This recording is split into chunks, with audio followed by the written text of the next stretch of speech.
the greatest sports debate show on the For the first time since 2016, we have got a Game 7 in the NBA Finals. championship rings, starring Brandon The Philadelphia Eagles are Super Bowl champions. Let's welcome the championship ring. I am loving this feud. Don't you dare shit on this. Don't you dare. I'm gonna shit on the stipulation of it. Oh my god, the stipulation is fantastic. now. It is a Tuesday, and nearly 720 days ago, me and Josh Ungar launched season 1 of Championship Rings. And Josh, once again, we are here because the NFL season is back underway. I'm so excited. Yes, and we have hit episode 90 of this show. Dude, you realize that means we're only 10 episodes away from the century mark? At triple digits, hey, we may have to plan something special for that show. By my calculations, if we stay weekly, it'll be around Halloween time, maybe a little bit later after that, first week of November. But tonight we have a lot of good things on tap. Tonight is basically going to be a football exclusive show. We're going to preview week 1 of the National Football League. Josh has a wonderful segment that I cannot wait for you guys to see later on in the show. But we're going to start talking all things college football from the weekend, and there is no better place to start. But Bill Belichick, Jordan Hudson, North Carolina, whoever you want to associate with the program, they got taken out last night, 48-14 by TCU. Josh, I'm going to let you go first on this one because I have a little bit of a different take. It wasn't surprising at all. Although North Carolina looked good on their first drive, and then after that, no. They bullied them on their. I mean, they ran the ball down TCU's throat in the first drive. Yeah, and the play action game was working. And then they didn't complete, after that, they didn't complete another pass for like another 2 hours or something crazy. Yeah. In real time. I mean, I think that kid, what's the last name of the backup quarterback? Johnson. He came in, I think he attempted more passes on that first drive than Lopez did like the whole game. You might be right about that, honestly. They only threw the ball 8 times when Lopez was in there. And again, the pick six was bad. It completely flipped the game. What was it, 10-7 with 4 minutes left in the first half? Pick six, 17-7. From there, it was TCU City. Now, everybody's gone on, including myself today on Brandon's World, and said, oh my God, Bill Belichick, he's overrated. He's getting exposed. This is going to be terrible. Josh, I had an epiphany this morning when I woke up. I slept on him. And I thought of something today while I was a little bit sleepy going through my day job at work. You know what my biggest takeaway from last night was? The fact that they had 70 new players and couldn't get on the same page? Not even close. In a year's time, Bill Belichick will be coaching your Cleveland Browns. Oh, Lord. So, I'm throwing it out there, and I'm doing a little bit of a U, right? I'm going a little bit off the grid. But seriously, when I watched that game last night, first of all, Bill Belichick looked angry. He looked like he was not into it. I said it at the time when he was out in December. Bill Belichick was never cut out to be a college football coach.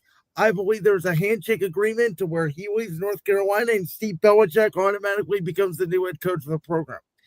And we know Belichick wants to get back in the NFL. He was so desperate to be in the NFL last year that he contacted the freaking New York Jets of all teams, which we know he hates.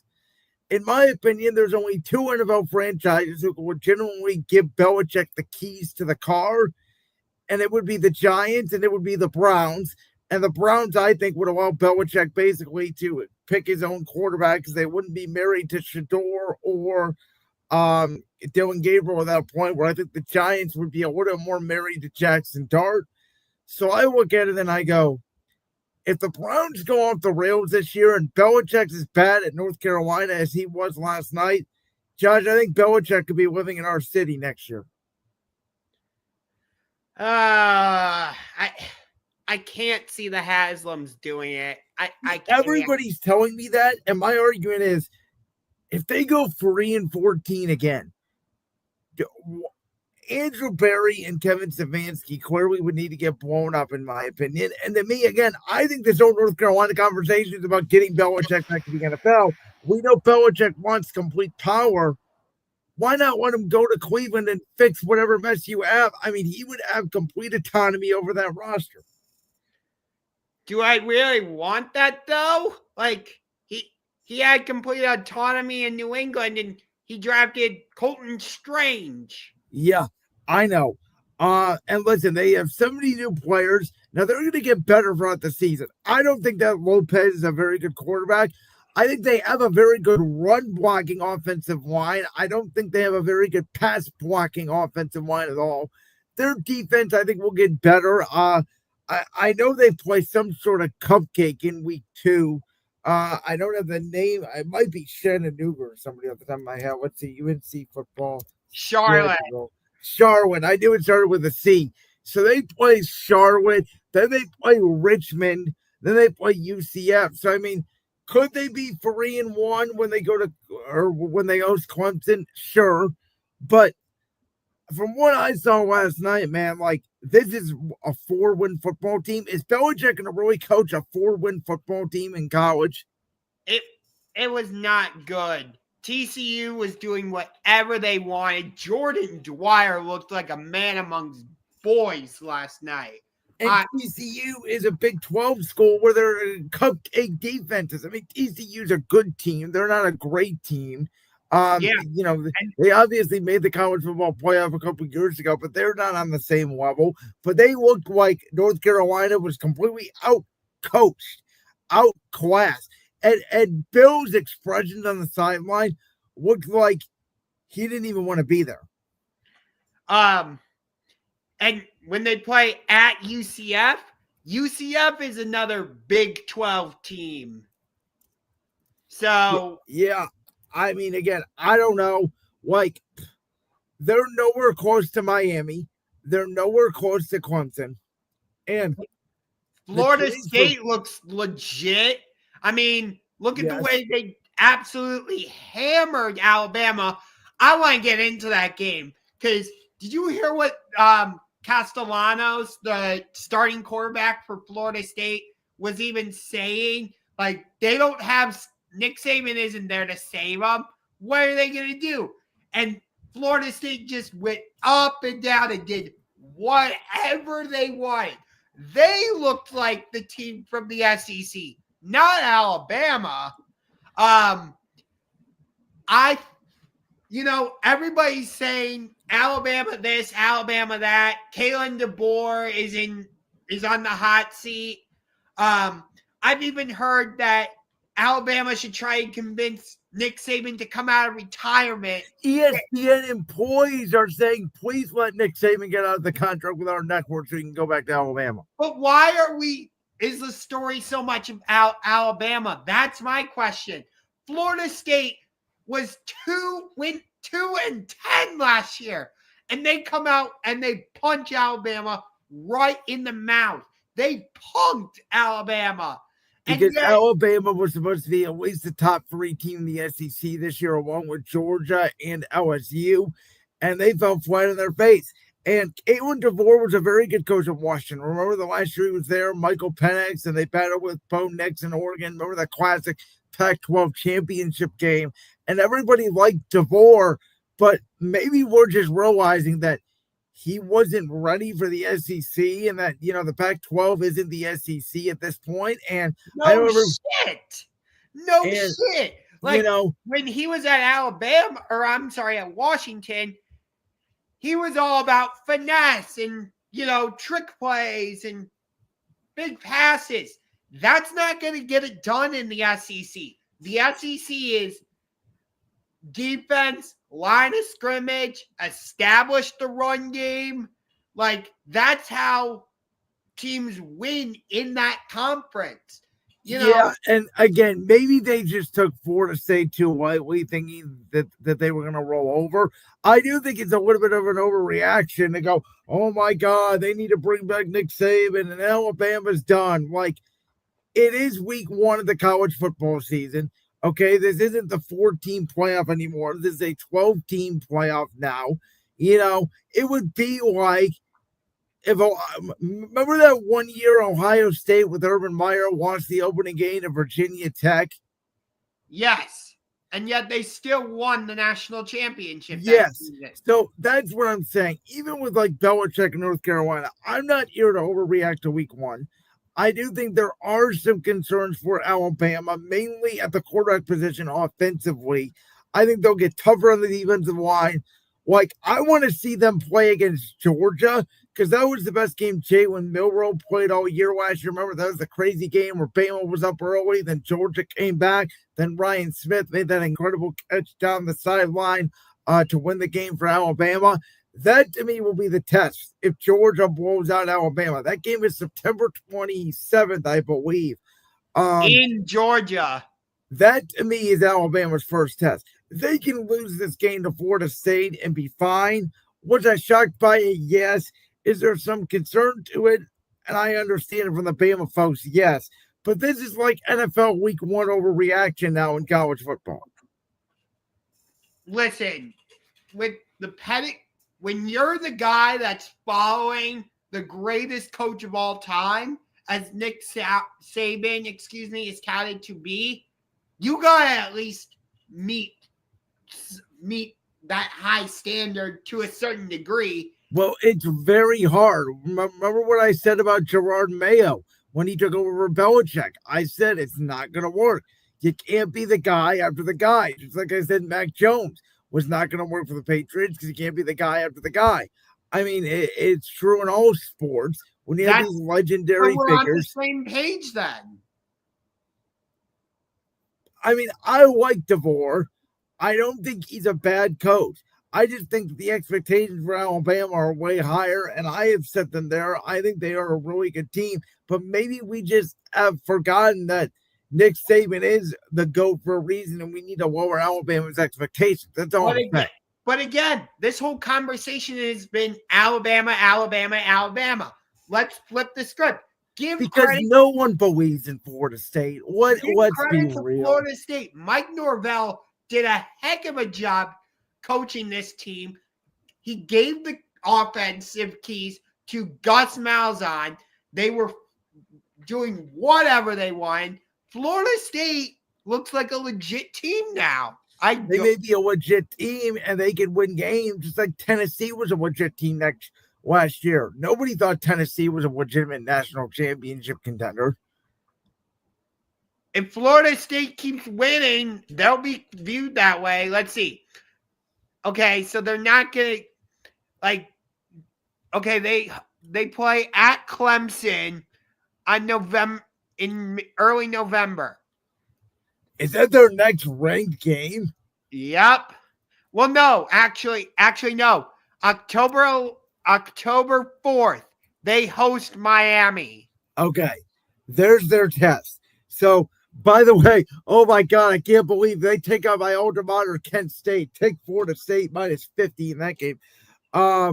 So their next test will be Miami, Florida. That's when we'll know if they're for real or not, because they also get them at home. Yeah. I would not be surprised if that is a 3:30 or 7:30 ESPN ABC type game. That should be a 7:30 ABC, Herb Street, Fowler, or Reese Davis on the call. By the way, I'm very excited for this Michigan-Oklahoma game on Saturday night in Norman. I'm not. It has no juice for me. Absolutely zero. It is good. It's a fascinating game. You got two of the blue bloods in college football, more so Michigan because of the powerhouse they've been over the last few seasons. whether they've cheated or not doesn't matter to me. They've been a very solid team. Oklahoma has produced like 3 or 4 Heisman Trophy winners. I think they're a very solid team. I'm very interested in this game. Yeah, solid teams don't get me to a TV screen in college football. You know what gets me to a TV screen? Jeremiah Smith, Ryan Williams, Ohio State, Texas, Georgia. If Oklahoma and Michigan were legitimate title contenders, they get me to a TV screen. They're not. I think you're going to be missing a heck of a game on Saturday night. But anyway, LSU went on the road into Death Valley in South Carolina and took down Clemson once again, just like they did in the 2019 National Championship, although this one was not as high scoring. And check this out. This was LSU's first opening week game victory since Joe Burrow was the quarterback of that team. Well, I think they finally have a quarterback in Nussenberger. And I'm here to say, I think LSU may be playing Georgia in the SEC championship game. I think Brian Kelly finally has a quarterback, and therefore I think he finally has a legitimate team. It was more so their defense, the way they were able to just well, yeah, because they got like 5 or 6 starters on the back end from the transfer portal. Yeah. Perkins was fantastic. I thought it was the defensive MVP for LSU in that game. Made some key plays down the stretch for LSU defensively. My more takeaway from this game is I believe that I am right on Clemson. I'm not a fan of Cade Klubnik. I don't think he's a franchise-changing quarterback. I'm not the biggest fan of Dabo Swinney. He hasn't won enough for me since Trevor Lawrence left to go to the NFL. And I don't think Clemson going in was a top 4 team in the country, and I certainly don't believe that now. I would have actually flipped LSU and Clemson's ratings going into this game. So you would have had LSU number 4 and Clemson number 9. Yes. I believe LSU is the top 4 team in the country. If you ask me right now who I think the top 4 teams in the country, I think it's absolutely Ohio State. They're definitely number 1. We'll get to them in a minute. I would probably put Georgia at number 2. I think I would put LSU at number 3. And to me, number 4 right now is very fluid. But I think Penn State would probably be around there.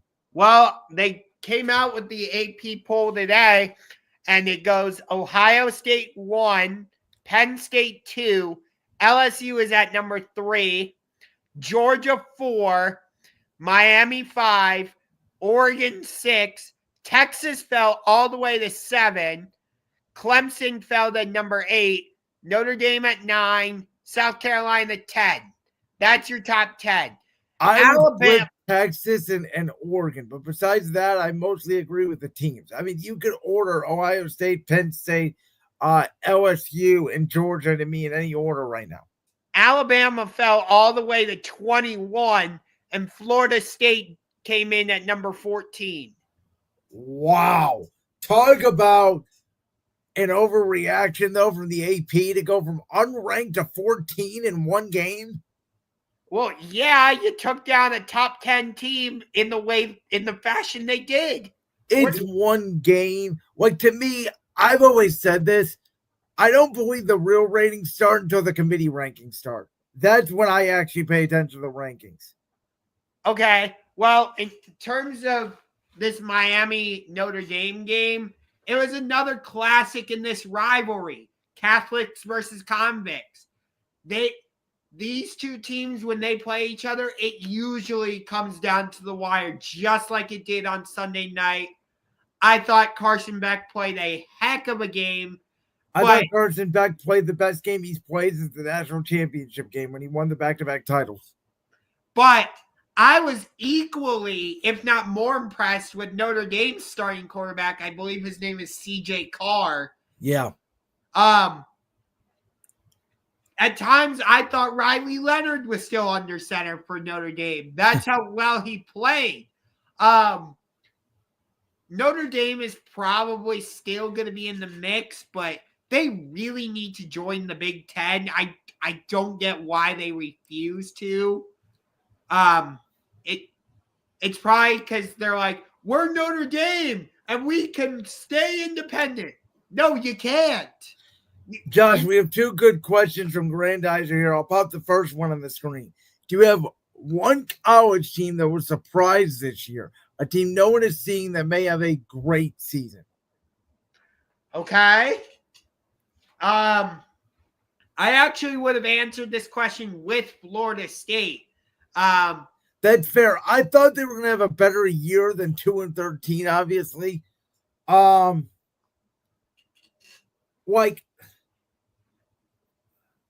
I think even though they're ranked near the top 10, maybe Oklahoma, maybe they end up being legitimate in the SEC.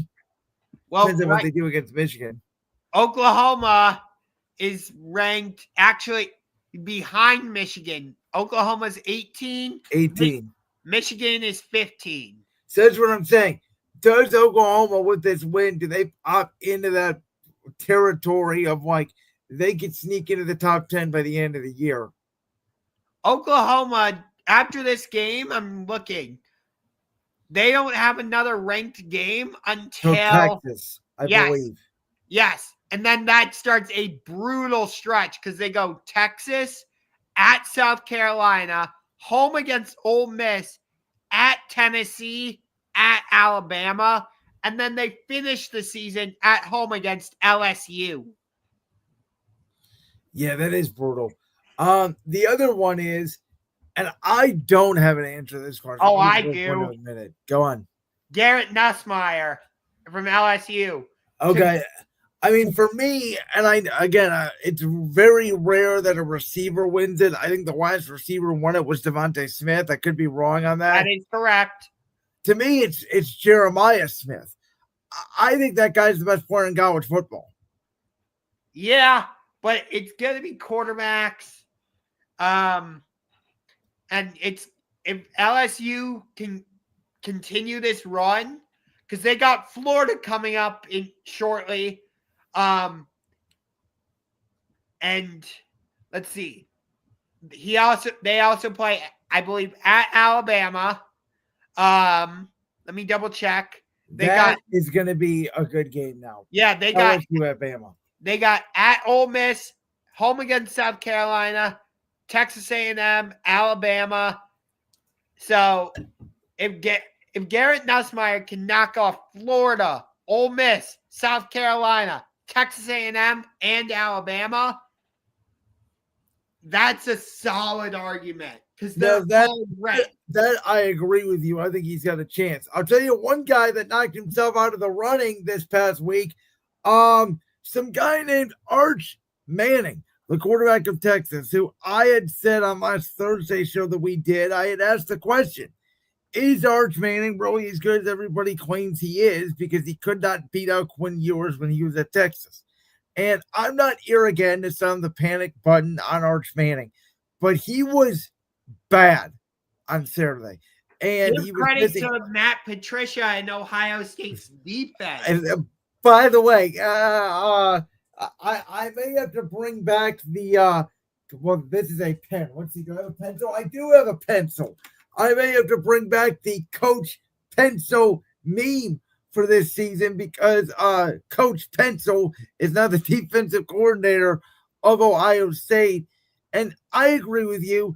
There was times that Patricia really did confuse him, but there was other times where he just flat out missed open guys, and they were like skip passes, and he did not look comfortable in the pocket.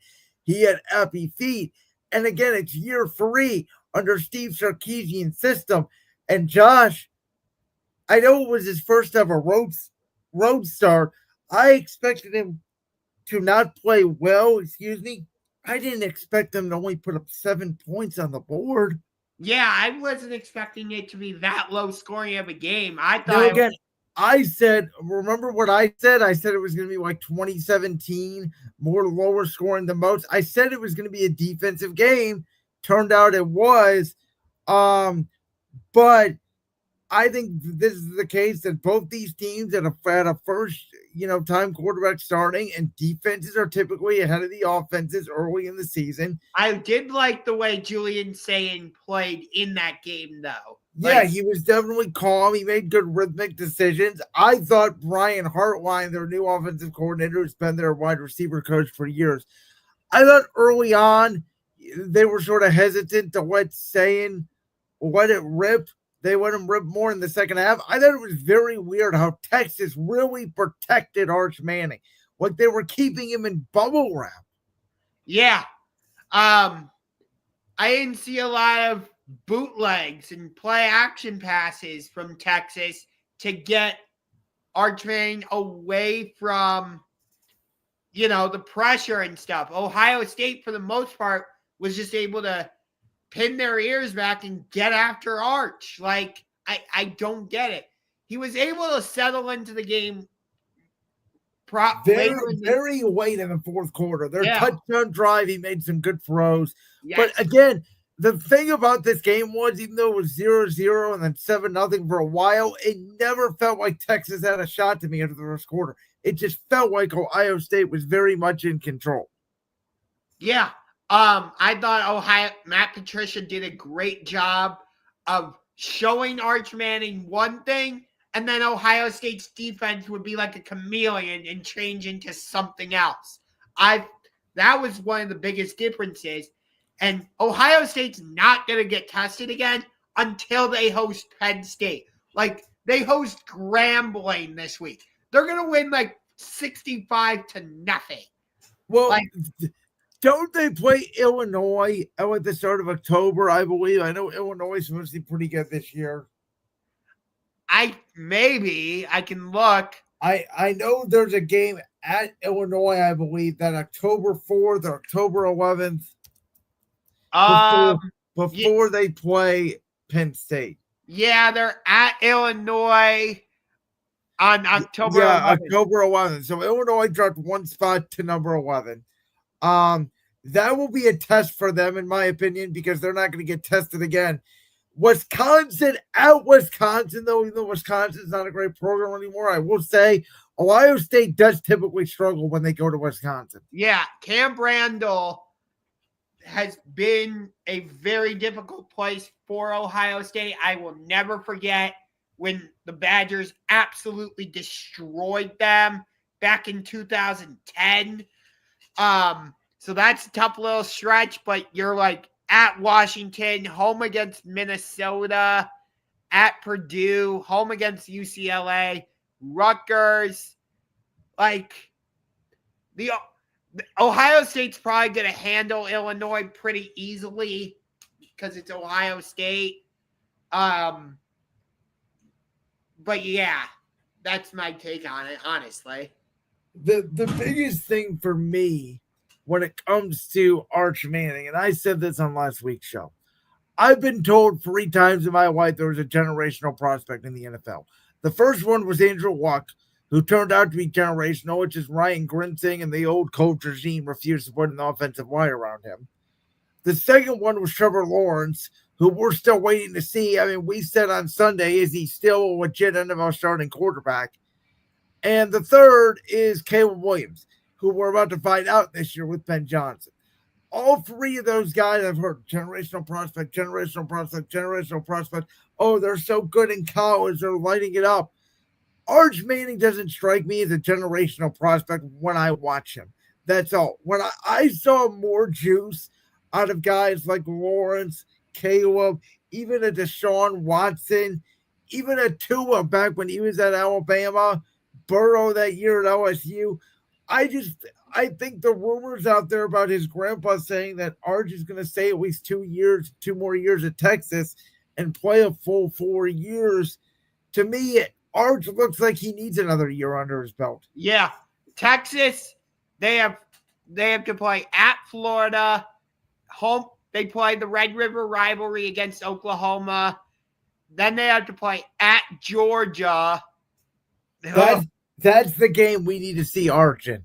that's the game, because that's going to be the game where he's going to face the best defense all year. Because I think Georgia's defense is even better than Ohio State's. Oh, I don't know about that.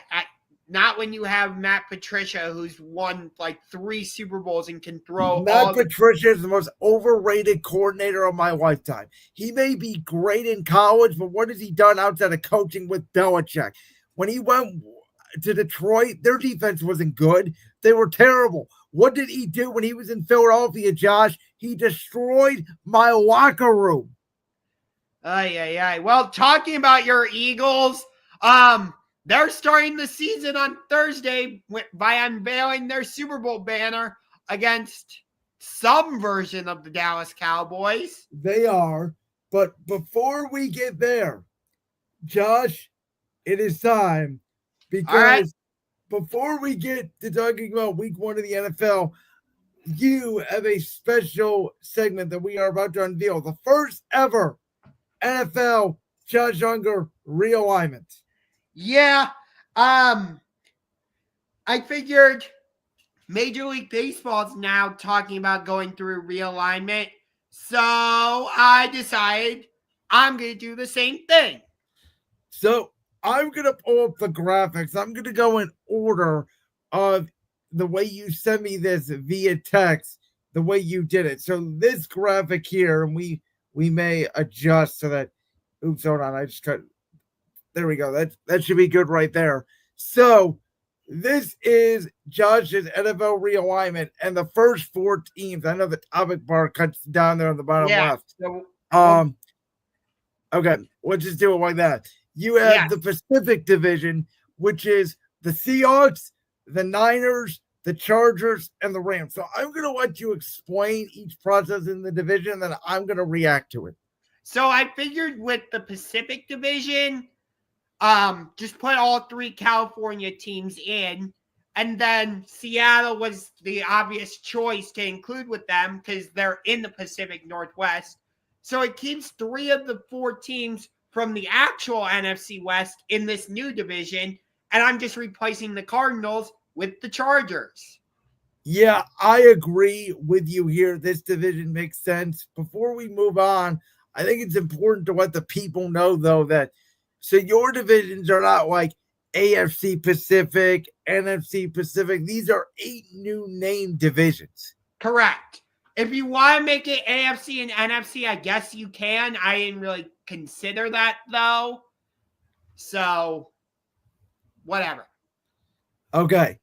The next division we have, I'm going to go ahead and pull it up here in my files, will be the Great Lakes Division.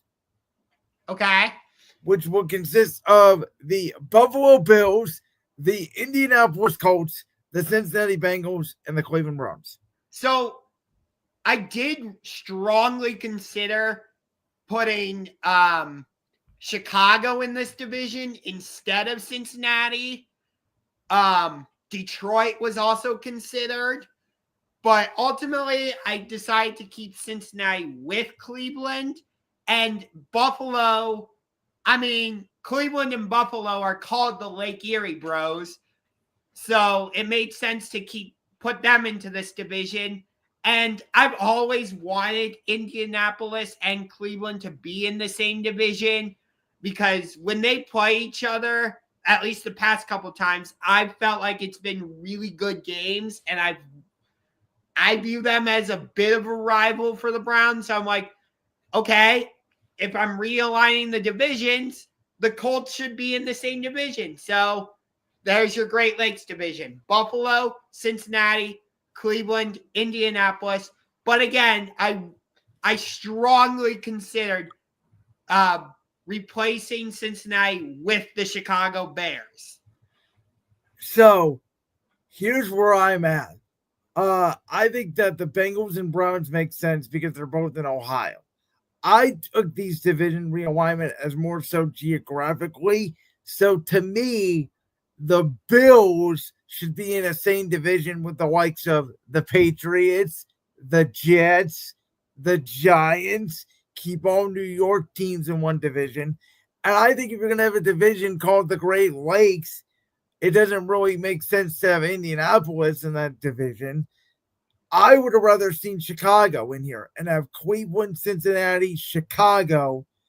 And again, maybe you name it something else because I think that would make the most sense for Indy to stay in the division. I actually think the one that probably doesn't belong is Buffalo. See, I understand that, but Buffalo is on a Great Lake.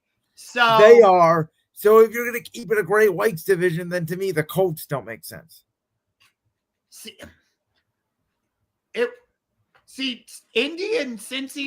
Indianapolis and Cincinnati were two of the teams I was struggling with of where to put them. I did think about, like I said, replacing Cincinnati with Chicago. To me, you just rename this Midwest and you do Chicago, Indy, Cleveland, Cincinnati. Okay. I understand that. But again, because it was the Great Lakes division, I include Buffalo in there. Buffalo and Cleveland, like I said, they're Lake Erie bros. So it made sense to keep them in there. I understand your argument about Indianapolis. I just really wanted a way to put Indy in the same division with Cleveland, Buffalo. Packers were definitely in consideration. I really struggled with the Great Lakes division, and also, like I said, I kept the NFC North the same way. I thought about, do I put Green Bay in this division? Do I put Chicago? This was one of those divisions I had a hard time with. So let's then move to the, hold on. Let's then go to the North Division, because that is the division that stay the same. Bears, Lions, Packers, Vikings. Yes. And like I said, I thought about maybe putting Indianapolis in this division and putting Chicago in the Great Lakes division. I also considered putting Detroit in the Great Lakes division because you have Lake Michigan. But ultimately, I decided to keep this division the same way. They're already pretty geographically centric. So I'm like, why break it up if I don't have to? I actually think what you just said makes sense. If you swap the Lions in the Great Lakes division, so let's go back to the Great Lakes division for a second. If you put the Lions in here instead of the Colts, and you put the Colts in this division with Green Bay, Chicago, Minnesota, and call it the North, think about it geographically, where Indianapolis and Illinois sort of board each other. Then you still have Wisconsin and Minneapolis, which are obviously right next to each other. To me, that makes the most sense. Okay. And I understand that. Chicago and Detroit were the two that I strongly considered putting in the Great Lakes division, like I said, rather than Cincinnati and Indianapolis. Those were the four teams I had a big time struggle with. So this is where I think your exercise would be a little bit easier on your end, is if you would have made sort of like how they have the AFC and the NFC now, but you rename the divisions. Because putting 8 different names on a division does handicap you more, in my opinion, the way the current NFL is set up, because you have to have 2 conferences. Okay. I understand that. If you want to call this the NFC North, you can. If you want to call this the AFC Great Lakes, fine, whatever. You could even rename the North to the Central, and I think it would make even more sense. Because then the Colts, or even like Kansas City, who we're going to get to in a minute, that's where you could fly them, because they're another one that's not really West, but you don't know where to put them. They're sort of in that same situation as the Colts. Yeah, Kansas City doesn't exactly belong in the AFC West.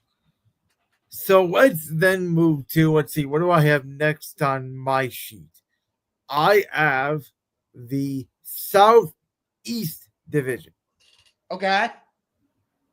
Which features, this makes sense to me, all 4 of them. Bucks, Falcons, Dolphins, Jags. This was probably one of the easiest to do. Like, just put all three Florida teams together, and then, Atlanta's right there. Ta-da! Yep. I mean, there's no argument. That obviously makes sense. And I do like that you're keeping some divisional rivalries, because that's the biggest worry with this is, like, obviously, spoiler alert, you don't have the Ravens and Steelers in the same division. You don't have Eagles, Cowboys in the same division. So how do we keep as much rivalries as we can physically intact? Yeah, like Dolphins, Jags, that's an okay rivalry. They don't play each other every season. But like Buccaneers, Falcons, they're going to be the top two teams in the NFC South. So there you go. And they also play each other week 1. We may be talking about that game in a little bit. Yes. So the next division I have is it looks like the Mid-Atlantic division, which this one features the Ravens, the Commanders, the Patriots, and the Panthers. A weird mix, in my opinion. Yeah, I know. Because you could make an argument that the Jets or the Giants belong in this division, which I understand. But like, but when you look at it, like Baltimore and Washington, they're both pretty close to the Atlantic. Boston or Foxborough is almost on the Atlantic, and so is Charlotte. So I'm like, okay, this kind of makes sense, because Carolina is not in the South. They're in North Carolina, not South Carolina. Well, but it's kind of more south than east. That's always the way I look at it. But like with this setup, Baltimore and Washington would play twice a season. That would be a good matchup. Carolina, New England, seeing Bryce Young against Drake May. Baltimore and New England, they've had some really good games in the past. So it'd be fun to see that matchup. And yeah, this one's weird to me. This is where I think that the splitting it up into the AFC and the NFC would have made more sense. What I would have done is AFC East, Bills, Giants, Jets, Patriots. That's all New York teams plus New England, Boston. NFC East, Commanders, Ravens, Steelers, Eagles. Pennsylvania and Maryland teams together, to me, makes more sense geographically, and you can figure out what to do with Carolina later. Okay. Yeah, Carolina was another one of those teams. I'm like, I'm not sure what to do with them. Well, to me, Carolina does belong. Out of all the divisions the NFL currently has listed, Carolina does belong in the South. That's just my opinion. I think they belong more so in the East instead of like Miami. I agree with that, but Carolina is more South than East. But I agree they should be in the East more than Miami. So, okay, what's next? We have the Southwest Division. Okay. Which features the Cardinals, the Saints, and then the two Texas teams, and the Cowboys and the Texans. So, with this one, like, I know New Orleans isn't exactly Southwest. I probably could have put the Raiders in this division, but I'm like, well, no, Raiders feel like they belong more with Denver and Kansas City, and I wasn't going to put Kansas City and Denver in the Southwest division. So that left me with Arizona, New Orleans, and the two Texas teams. I agree with the two Texas teams. I don't even know if I agree with Arizona. Even though they're Southwest, they do feel more West than anything.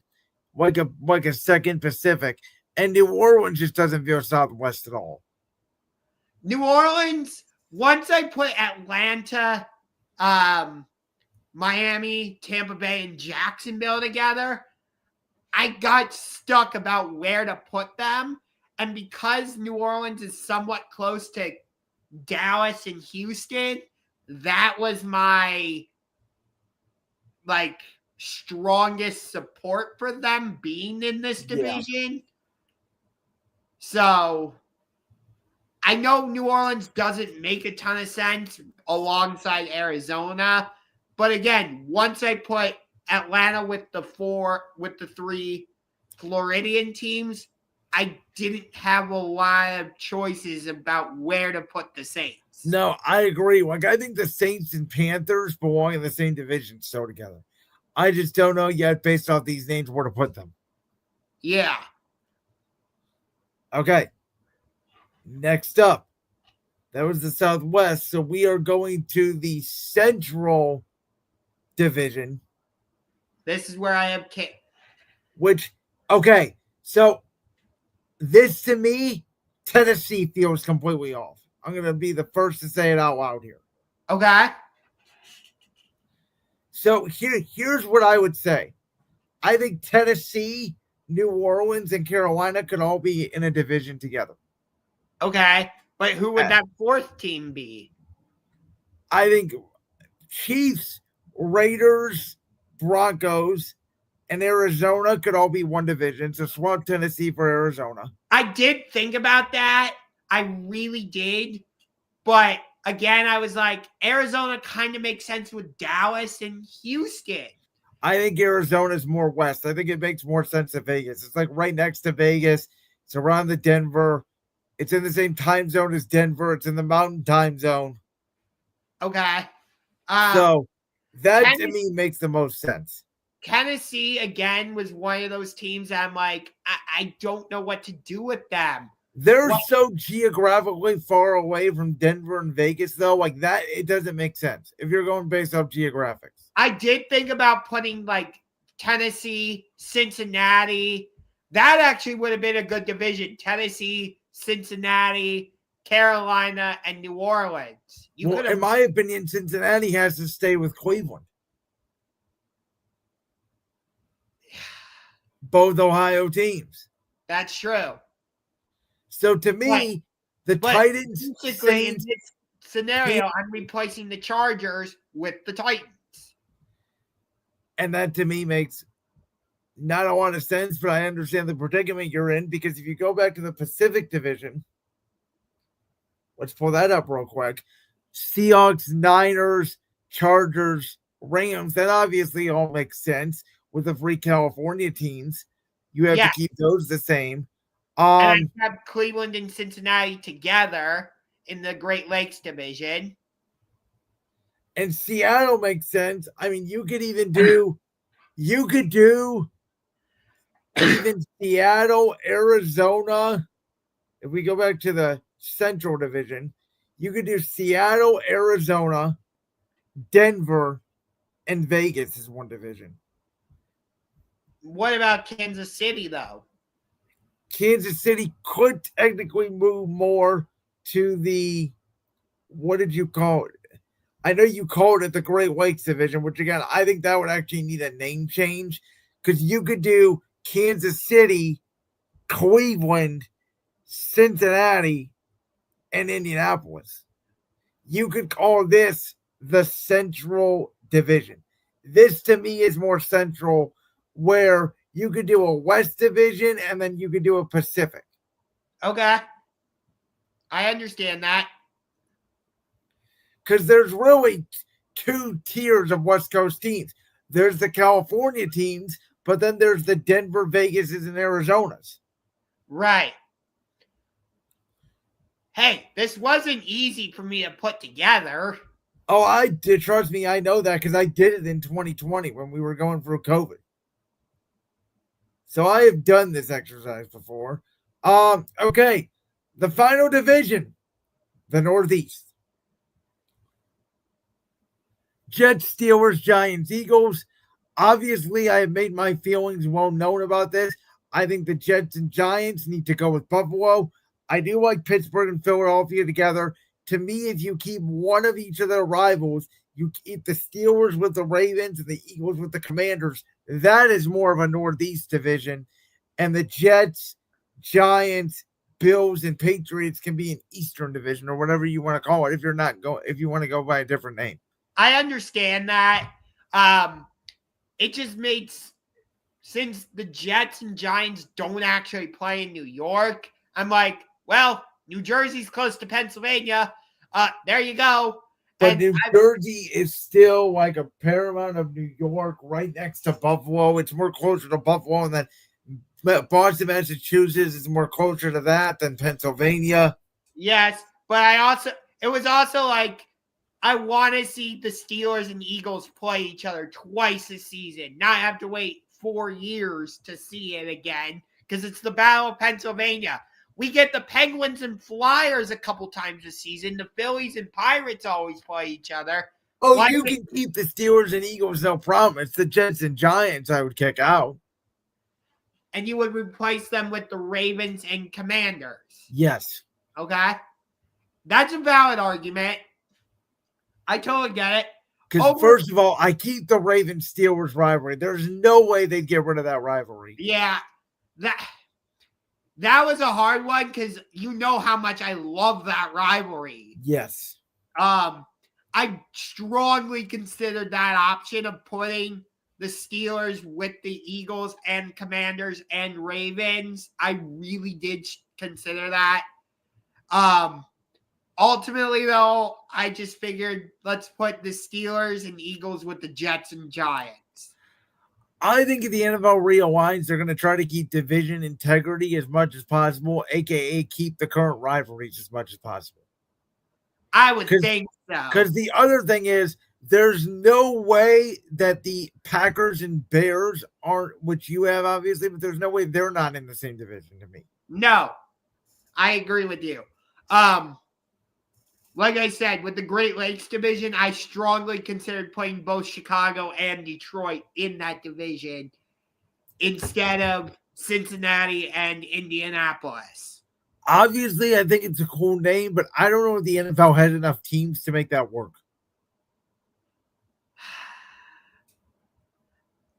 I mean, you could put like Cincinnati with Tennessee, Carolina, and New Orleans. You can actually make. I love this, by the way, from Grandizer. This is the best comedy he's ever made. Yes, I love that. So yeah, let's go back. Let's take a look at the Great Lakes division real quick. So go on and finish your thought. So what I could have done actually is replaced Cincinnati and Indianapolis with Chicago and Detroit, and then done Cleveland, Buffalo, Chicago, and Detroit, because they're all Great Lakes. They are, but again, the issue is then you take out the Packers-Bears rivalry. That's true, but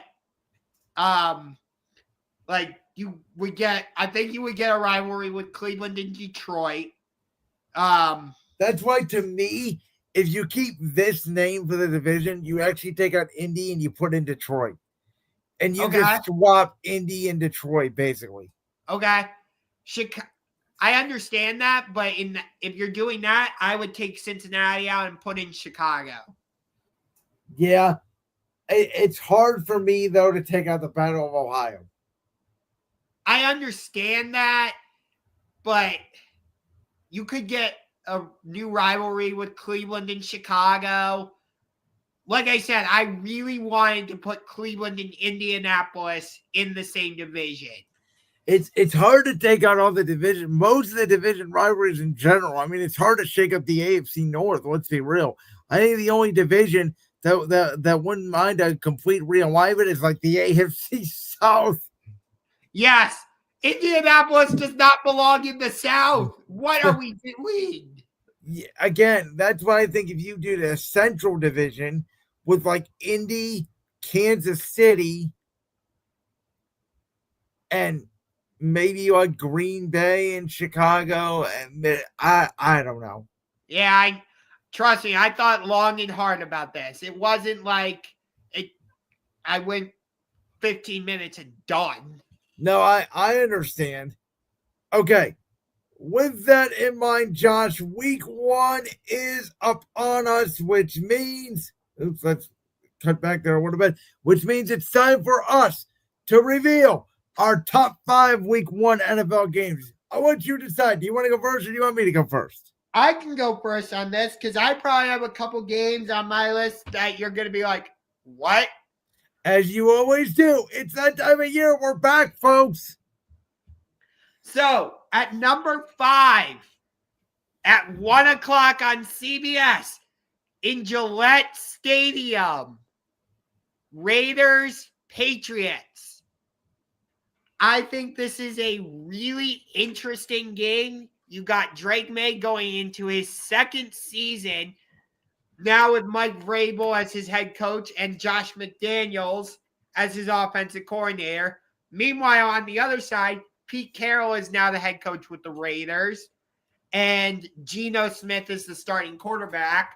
So what's that going to look like? I think this is a very interesting matchup to start the season. So that's number 5 for me.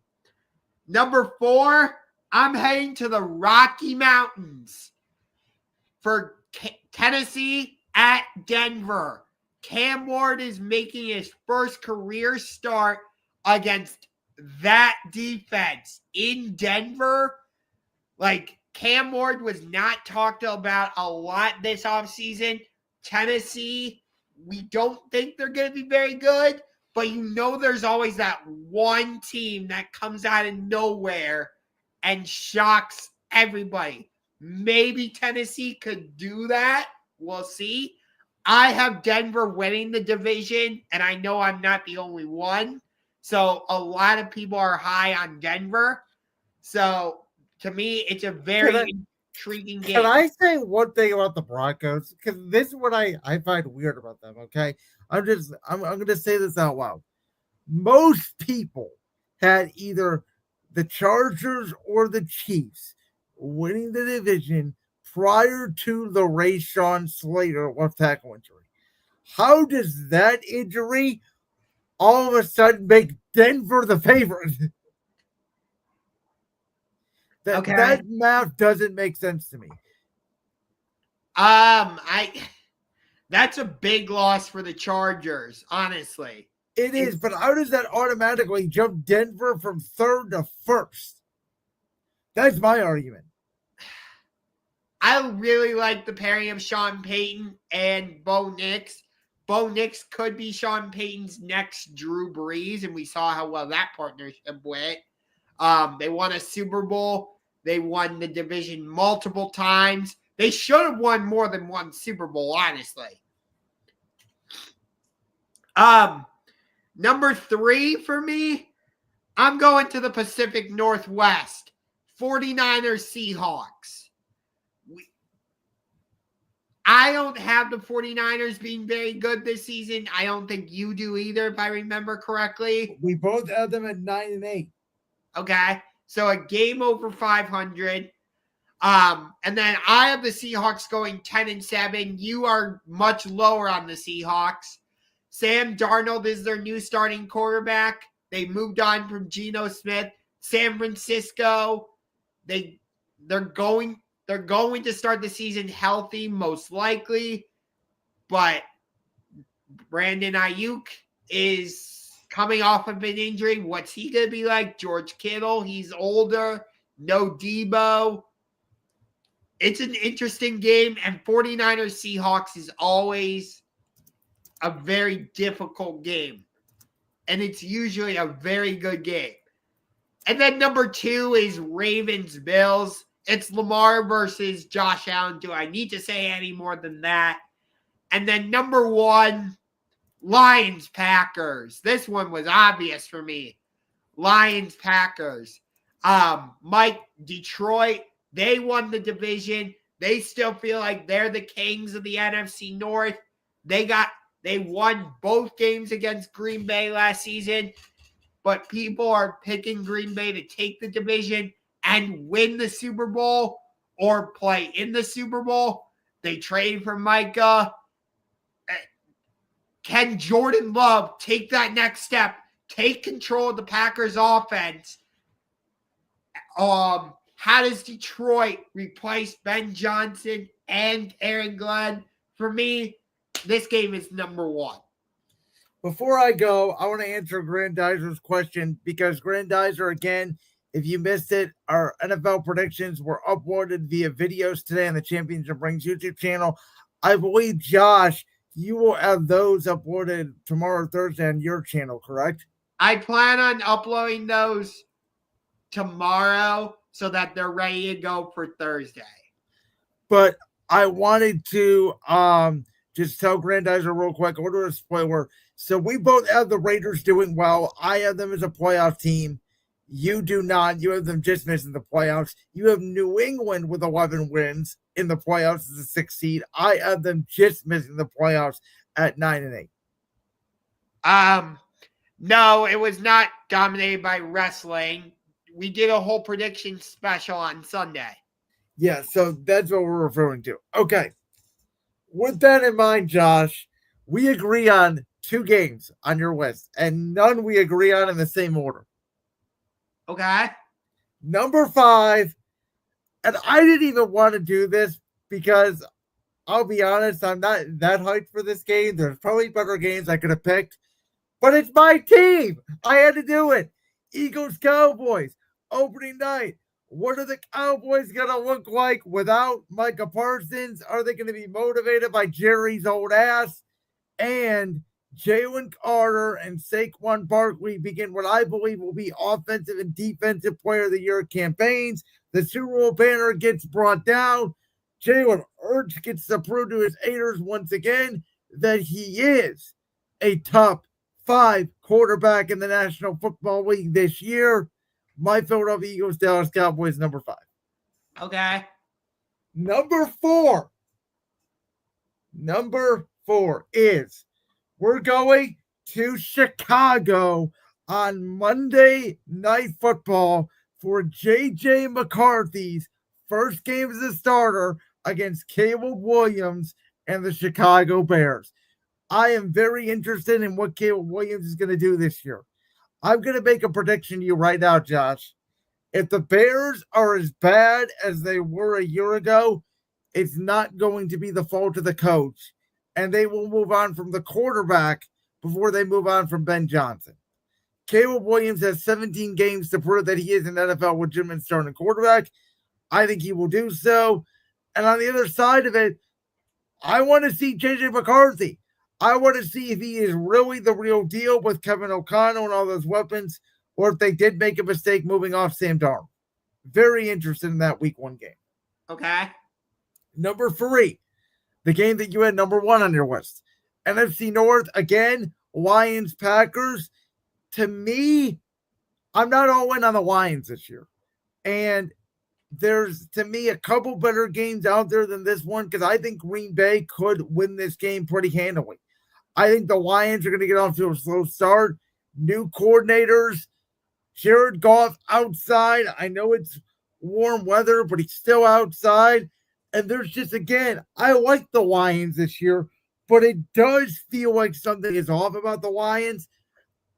And I do want to see what the Packers look like. It sounds like Micah Parsons, though, may be on a pitch count. He actually is going to get an injection from his back, so it was more hurt than me and you both believed, I think, initially. But I don't have this at the top of my list. Okay.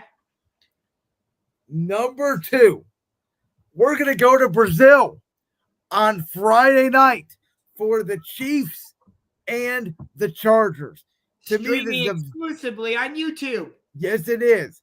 And to me, this is a very fascinating game because if the Chargers win this game, it's going to set the tone for the whole year. If the Chiefs win this game, it's going to set the tone for them the whole year. Who's going to set the tone early on in the AFC West between these 2 teams? Because they both believe they are the best team in the AFC West. I know you believe in Denver, but in my opinion, these are going to be the 2 teams that are fighting over the AFC West for years to come. And I think it's a very important game for both teams narrative-wise early in the season, especially for the Chargers who are dealing with all those injuries. Fair enough. And number 1 needs no introduction. I mean, come on. Ravens, Bills, Lamar Jackson, Josh Allen, first Sunday night game of the year. rematch of the divisional round. If Mark Andrews catches that ball, maybe we're having a different conversation about who won the Super Bowl entirely. And the Ravens, again, I don't have them winning the division this year. You have them making the Super Bowl this year. This is put up or shut up for Lamar Jackson. He finally has to get over the hump. A lot like Josh Allen. I said it in our prediction show. Both of these teams are in very similar situations where the only teams they seemingly can't get past for Baltimore, it's Buffalo and Kansas City. For Buffalo, it's really Cincinnati and Kansas City. Can either of these teams get over the hump and finally win the big one this year? And it all starts Sunday, week 1. I like it. So the only ones we disagree on, I have Raiders, Patriots, and I have Titans, Broncos. So Raiders, Patriots, I agree. I think it's a very fascinating game. Titans, Broncos, Josh, I think Cam Ward, I think he's going to have a very good year. I think it's going to be a rough week 1. We know rookie quarterbacks don't do well in week 1. Look at last year. Remember Jaden Daniels last year? Remember the Commanders went to Tampa?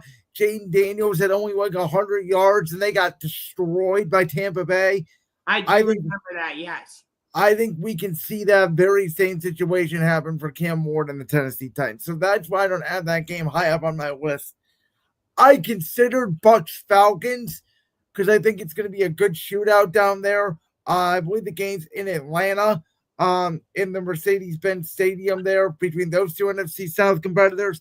And then I also considered Steelers-Jets because of the storylines behind Aaron Rodgers and Justin Fields switching teams. But then I thought, I don't really want to talk about Aaron Rodgers, so I didn't include it. Yeah. The one game I definitely didn't consider was Cardinals Saints, because who wants to talk about? That's my lock of the week. Arizona is my lock of the week. I know I absolutely crapped on the New York Giants on our prediction show, but if I'm gonna pick a major upset, Giants could beat the Commanders. I'm not picking it, but I think if there's an upset to happen, that could be the upset. I could see it possibly. I know for you, the upset is Cleveland over Cincinnati, which that I don't see. Cincinnati is notorious for getting off to slow starts. The Bengals have struggled against Cleveland, especially in the Joe Burrow era. Last season was the first time the Bengals had beaten the Browns in Cleveland with Joe Burrow as their starting quarterback. And my argument is I think Cincinnati knows this. They even played guys in the preseason because they know they have to get off to a fast start. I don't know if their defense is going to be better early. I think like Vic Fangio, when he first came over to Philly, they may struggle early, but I think they have an easy schedule early, and I think that defense will be better than what it was a year ago. I don't trust the Bengals. Especially that defense. I think that defense is going to be hot garbage just like it was a year ago. Great. You got Trey Hendrickson. I don't know how it could get possibly worse. I don't know. And great. You got Trey Hendrickson. Great. You got Shamar Stewart. Okay. And what? And they're going to have a bunch of young pieces that we will learn about throughout the season. Their defense is going to be middle of the pack. It's not going to be great, but I think it's going to surprise people because they have been crapped on all offseason about how they have the worst defense in the world. Those guys are going to take that personally. Because they do have the worst defense. Well, actually, I think they have the second worst defense. The only one that's worse is New Orleans. Yeah, I mean, it should be a very good week 1. Outside of Cardinals Saints, I don't see a lot of bad games in the schedule. It's very hard to come up with a top 5. Yeah, Dolphins. I did actually consider Dolphins Colts also. Oh, I forgot about that. You know what? I'm not gonna mind that game. I mean, it's Daniel Jones' first start. I want to watch the Colts. You have them as the worst team in the AFC. Actually, I think you have the Dolphins and Colts as the 2 worst teams in the AFC. Yeah, I do. Which the Colts have nice pieces. I like Alec Pierce, Michael Pittman, Jonathan Taylor, Tyler Warren, and you mentioned it. Like, they have DeForest Buckner on defense. And I like Shane Steichen as their head coach. The problem is that team has been extremely dysfunctional. Daniel Jones is their starting quarterback. Can I ask you a question, though? Didn't we say the same thing about the Giants in 2022? Dysfunctional. Daniel Jones, their quarterback. We like their pieces, especially on defense. They didn't have a lot of weapons at wide receiver. We like their running back. They went 9-8 and made the playoffs. Listen, I want the Colts to prove me wrong. I do. But they gave up on Anthony Richardson. I bet he gets traded to San Francisco midway through the season. That's my... Oh, throw you another one. Cleveland. It wouldn't be surprising, but in all seriousness, I do think Anthony Richardson will get traded to the 49ers midway through the season. But with the Colts, I want to believe in them, but they're dysfunctional. I don't trust them with Daniel Jones. No. Oh, here's another one. I do think, and I'm going to call them because they're your NFC team. Your Seahawks, I think, will upset the Niners on Sunday. Oh, I would love that.